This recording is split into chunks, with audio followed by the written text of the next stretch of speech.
Сейчас я вам покажу свое рабочее место после того, как я сделала пробное моделирование платья спираль. Смотрите, что творится у меня на полу. Вот такой у меня маленький столик, совершенно маленький. Прям вот она выкройка, и она прям сюда не вмещается. Сейчас я буду ее раскладывать и показывать. То есть вот это вот все в процессе работы, все лишнее. Сейчас буду все убирать, собирать. И сейчас я вам покажу уже готовые детали, насколько они крупные. У меня получилось 3 детали. Сейчас я вам все покажу. Итак, вот оно, мое будущее платье. Вернее, даже не платье, у меня еще даже макета нет. Это пробное моделирование. Потому что такое изделие я еще не шила в своей жизни. Но надо когда-то пробовать, да, тем более, если есть просьба, если есть желающие, почему бы нам и не сотворить такое платье. Смотрите, я сейчас покажу 2 такие адекватные, скажем так, детали, да. Это спинка, на которой можно сохранить выточки. И можно даже сохранить центральный шов с центральной выточкой. Это вот по спинке. Можно убрать плечевые срезы, даже, то есть выточки даже, наверное, нужны. Я их здесь просто не рассматривала. Мне важно было именно вот эта спираль, да, важна была, как ее вообще создать. Значит, спинка. Я вырезала выточки, то есть, чтобы показать вам, что их можно сохранить. Я бы их не стала сшивать полностью, как они у нас есть по базовой выкройке. Почему? Потому что платье достаточно свободное, но выточки можно сохранить для тех фигур, у кого очень изгибистая такая вогнутая спинка, да, то есть если вы не хотите здесь мешок, то, пожалуйста, можно сохранить выточки, но не полностью. То есть я, допустим, с каждой стороны выточки убрала по 0,5, но это зависит еще, смотря какая выточка, да. Можно немножечко уменьшить выточку, например, с каждой стороны по 0,3, по 0,2. Если выточка большая или выточки 2, допустим, одну сохранить, причем ее уменьшить, а вторую вообще игнорировать.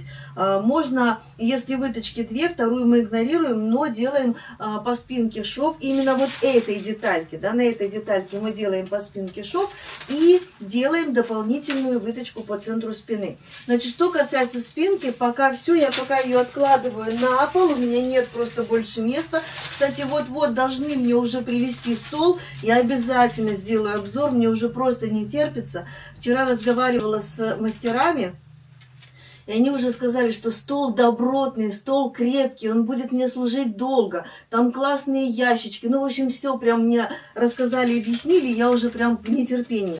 Давайте рассмотрим полочку. На полочке я решила немножечко сократить выточку. Ну, выточку мы еще, наверное, будем вот здесь уменьшать, да? То есть я имею в виду от центра груди немножко будем сдвигать, да, чтобы она не была у нас такой прям, ну, прям на грудь не лезла сильно. Я ее уменьшила за счет того, что раздвинула в пройме, да, на 1,5 сантиметра. Если ваша, допустим, выточка небольшая, вообще в принципе нагрудная, то ее можно вот так, если, допустим, позволяет, да, на 1,5 сантиметра максимум раскрыть в пройме и закрыть выточку полностью, можно ее и закрыть, да, то есть если вы раскрываете в пройме, она у вас закрывается, то можно ее и вообще не рассматривать. В принципе, будет без нагрудной выточки платье, будет смотреться хорошо. Это для маленькой груди, да, для компактной, скажем так, груди. Вот, ну, я вот сделала так. У меня вот эта выточка получается часть вверху, а часть будет внизу. И то есть я уже буду пришивать вот эту линию. Мне нужно будет немножечко смягчить, конечно же. Прямо сейчас, наверное, я смягчу. Сейчас я прям приклею и покажу вам, как получится. То есть не острым углом, чтобы было. Так, где у меня мои клейкие штучки? Я сегодня прям как, я не знаю, азарт, как в азартных играх. Так. Значит, приклеиваю сюда и немножечко делаю плавную линию. Просто делаю ее более кругленькой, такой, не острый угол, чтобы было удобно пришивать. Надо найти это место, где у меня вот эта вот выточка, да, где у меня это место сшивается, и там же тоже немножечко смягчить этот моментик. Так, ну вот, смотрите, вот что у меня получилось, да. Вот эта линия получилась не острой, а плавной. Кругленькой такой. Да, теперь с полочкой тоже все. Ну, я опять же здесь не рассматривала горловину, не рассматривала пройму. Я имею в виду, не меняла, кроме того, что перевела сюда выточки. Кстати, на спинке, на нашей спинке мы тоже можем перевести выточки в пройму, чтобы также на 1,5 сантиметра раздвинуть, чтобы как бы для свободы, да. И, возможно, выточка у вас закроется полностью. Кстати, давайте сейчас так и попробуем. Смотрите, я ее не полностью раскрыла. У меня здесь осталось буквально где-то 0,3, и вот здесь в пройме как раз раскрылась она на 1,5 сантиметра. Ну и в принципе и можно оставить ее 0,3, единственное, что нужно потом плечевую линию сравнять.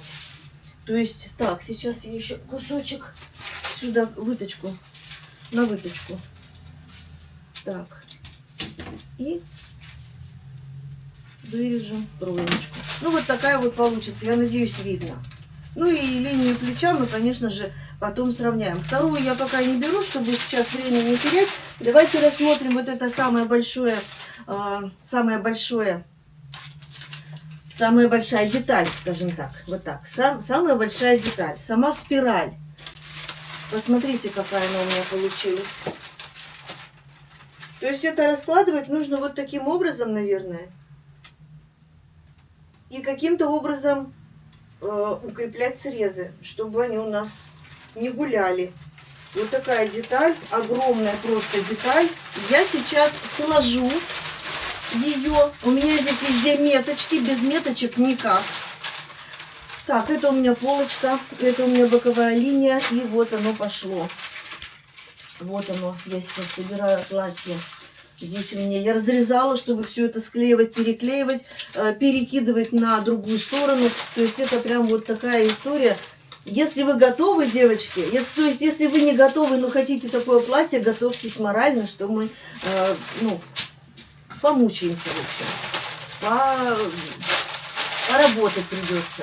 Так, здесь тоже я вот так складываю, вот он мой срез. Я, кстати, базовую выкройку расклешила. У меня от линии талии вниз я отмерила 80 сантиметров. И в самом низу я каждый срез отмерила, то есть расширила на 15 сантиметров. То есть одна сторона у меня на 30, и вторая сторона на 30 сантиметров расширилась. Ну, чтобы было красивое платье, чтобы оно было не ровным, а чтобы вот внизу вот так вот было красиво фалдило. Далее, смотрите, вот так у меня пошла спираль. Так, это у меня как раз вот здесь и есть, вот она была выточка, да, и здесь мне тоже ее нужно смягчить. Так, я, наверное, все-таки приклею кусочек кальки сюда. Это я сейчас все, да, как бы делаю, добавляю, то есть я, главное, сделала спираль, добавляю какие-то моменты, и эти моменты уже будем мы с вами окончательно проговаривать, прорабатывать уже, когда я буду моделировать это платье. Я сейчас здесь скашиваю буквально 1 сантиметр с уголочка, ну и то это, знаете, там, получается, я скруглила, здесь скруглила, у меня здесь красивый будет как рельеф, и в то же время у меня вот эта вот выточка, острая точка, да, вот эта высшая точка, она у меня как бы уйдет на пару сантиметров в сторону, так же, как и здесь. То есть, если мы с вами центр выточки перенесем сюда, и здесь просто сделаем выточку, получится точно так же. То есть, рельеф у меня пройдет чуть-чуть в сторону от высшей точки груди. Сейчас я подниму и покажу, что получилось. Так, это я делаю, чтобы у меня здесь вот эти вот хвостики, дополнительные кусочки, не оттопырились. Смотрите, вот здесь был острый угол. Я его вот так вот смягчила. То есть смягчила здесь, смягчила на выточке вот здесь. И когда я буду сшивать, вот так, у меня получится красивый, плавный рельефик, который будет переходить. Кстати, даже в платье там, по-моему, не так интересно, как вот то, что я придумала, да. То есть изначально я хотела, как там нарисовано, то есть как на фото, от линии талии пойти спиральку делать. А потом подумала, что так будет еще интереснее. То есть то же самое вы можете сделать, только от линии талии, вот она, линия талии, от линии талии пойти уже вот это вот все делать, да. А я предлагаю вам как бы Ну, я не знаю, мне кажется, модель намного интереснее, да, когда одна выточка, а с другой стороны рельефик, и плавненько переходит в спираль. Давайте рассмотрим спираль, то есть продолжим рассматривать спираль. Сейчас я ее продолжу вот так вот складывать. Это спинка, это полочка.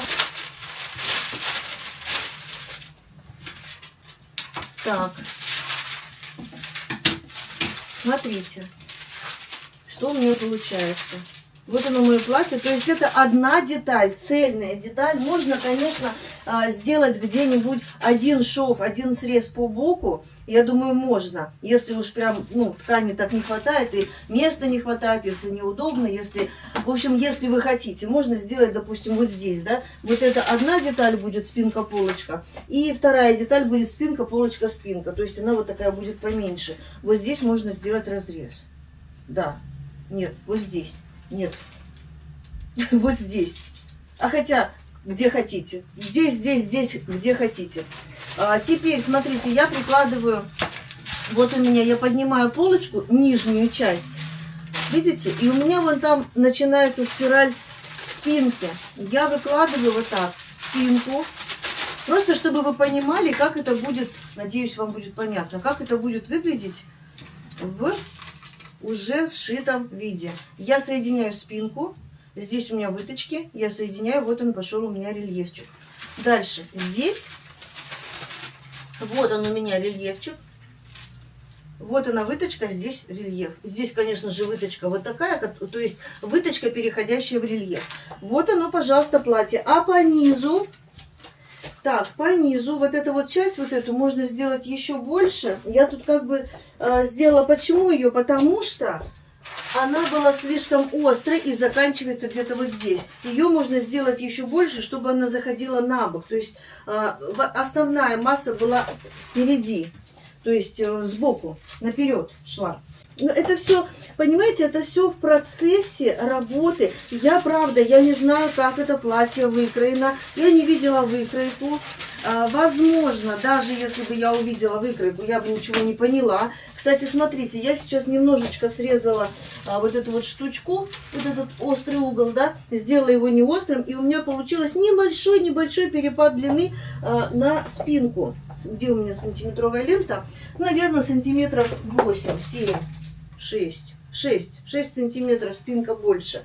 Но мы же можем сделать здесь, вырезать, да, чтобы вверх приподнялся. Но я все-таки хочу, я сейчас сделаю вот так. Эту срежу. То есть вот таким вот процессом, вот с помощью такого мышления. Так, мне нужно куда ее теперь приклеить?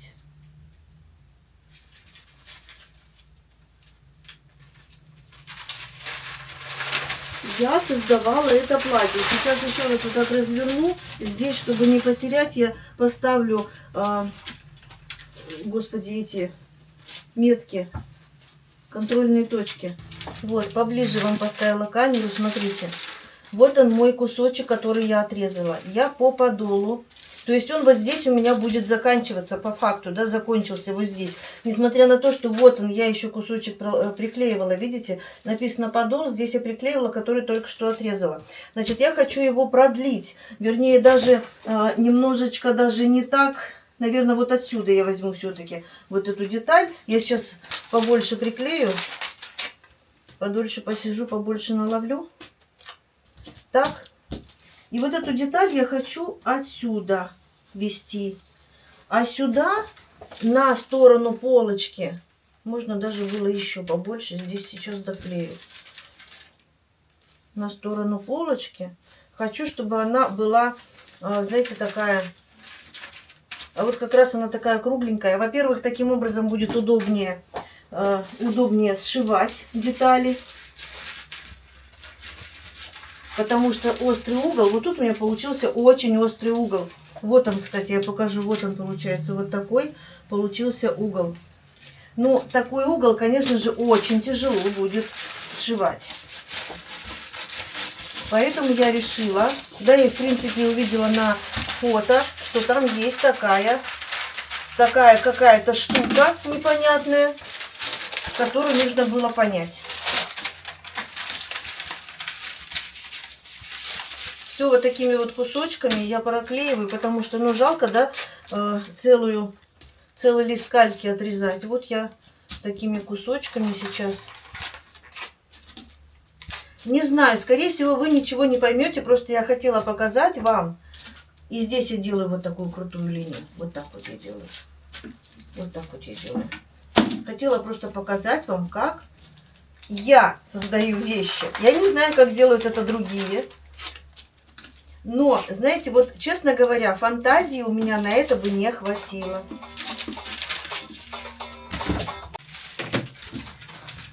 Показала вам кусочек своей работы. Теперь нужно понять, куда этот кусочек приклеить. Вот он. Вот он, да. Так, унесла уже все.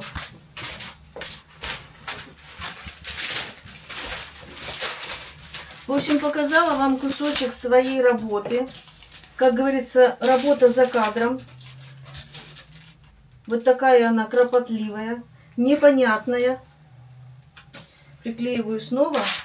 И у меня получается еще больше кусочек, который деталь, скажем так. Вот такое у меня получается платьишко. То есть, возможно, получится.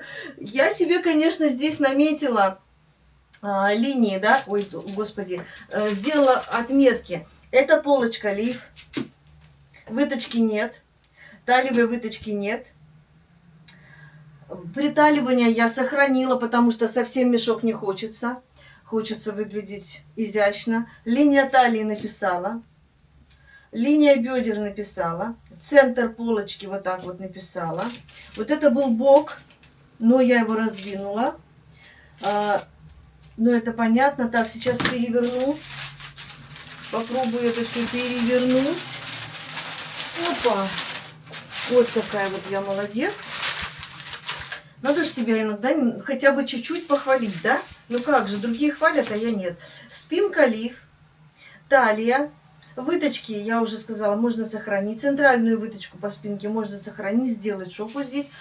В принципе, потому что у нас вот эта спираль, то есть у меня идет спираль вот это ниже бедер, а до бедер можно сделать, ну то есть даже вот до этого места можно сделать шов и выточки. Линия бедер, тут я написала, что это верх. Ну, чтобы не запутаться. Центр спины, бок спины, подол, верх подола, бок. В общем, я все это написала, но я все равно ничего не понимаю. Я имею в виду, что я тут все поняла, да, сама-то все поняла. А как донести вам? Вот мне еще о чем предстоит подумать. И я надеюсь, что вы меня подождете. Я надеюсь, что мне не придется торопиться, чтобы, не дай бог, не сделать ошибок, да? То есть я думаю, что в выходные я все-таки подумаю над этим платьем, и это платье мы уже перенесем с вами на следующие выходные, то есть на следующую неделю. И что я хочу сказать? Я вообще хотела отодвинуть это платье по очереди, потому что лето не скоро у нас, а сейчас как бы впереди весна, и хочется выглядеть красиво и весной, почему бы и не зимой, можно и сейчас. И о чем я говорю? О кепке. Я заболела кепкой, прям заболела. И вот эта ситуация, о которой я рассказывала, да, ситуация с каналом платным, она меня просто подогрела еще сильнее. Хочу кепку. И причем, знаете, я хочу ее сшить, прям вот досконально показать и рассказать, что я буду делать.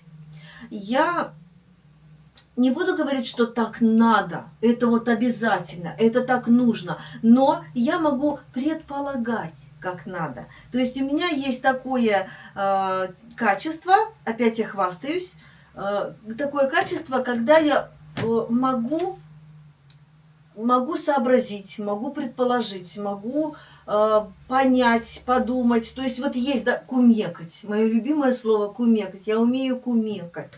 Вот что я умею. Поэтому я скумекала вот это платье. И обязательно мы с вами скумекаем кепку. И о чем я вообще хотела сказать? Я хотела сказать, что я хочу с таким же классным, большим, объемным разбором создать эту кепку. Например, если у вас ткань такая-то, какими дублирующими материалами лучше дублировать? Если у вас ткань такая-то, то есть вот, понимаете, вот эти все нюансы. То есть проговаривать разные моменты, проговаривать, может быть, даже что-то показывать. Но я думаю, что показывать я обязательно буду. Какую я буду кепку шить, я еще не знаю. У меня есть шубка, но я думаю, что к этой шубке кепка нет. Ну, норковая шубка, да. Я думаю, что к этой шубке кепка нет. Там шикарный воротник, то есть воротник-капюшон. И это самая прелесть в этой шубке. Поэтому я думаю, что кепку, я хочу же пальто, я хочу пальто, у меня же есть ткань на пальто, и мне нужна будет кепка. Но тут надо будет подумать, каким образом мне создать образ. Вот хочу именно образ.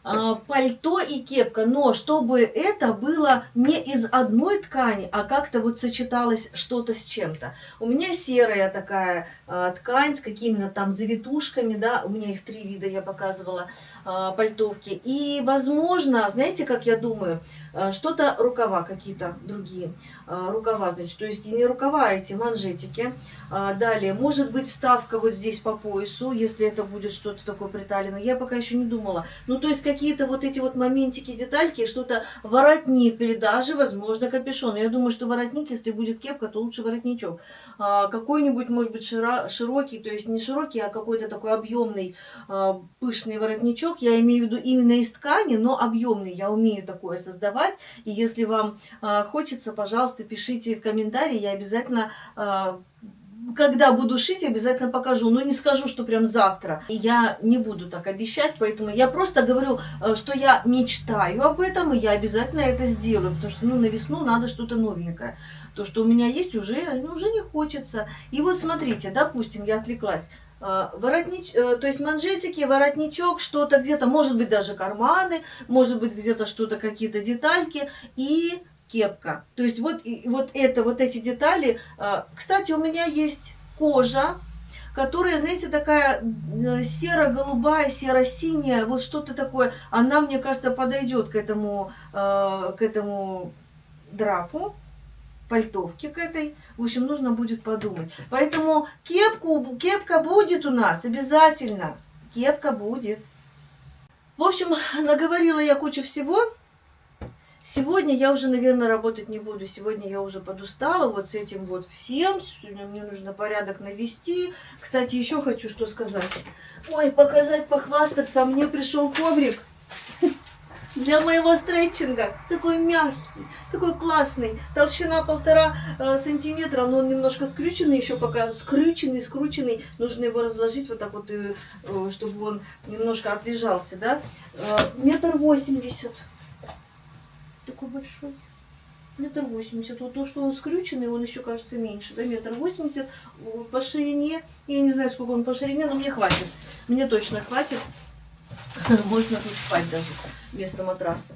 Вот. Так что буду заниматься. И скоро, уже сегодня, мне буквально сегодня уже позвонили, мне привезут мой стол. И на днях, я, может быть, не сразу, не сегодня, но на днях я обязательно покажу и расскажу, что вообще из чего. Я очень надеюсь, что он мне понравится. Мне вчера так напугали, что я боюсь, что он не влезет в комнату. То есть напугали, что он такой большой, тяжелый, такой прям мощный. Ну, посмотрим. В общем, на сегодня всем пока. До новых встреч. Ждите мои следующие видео.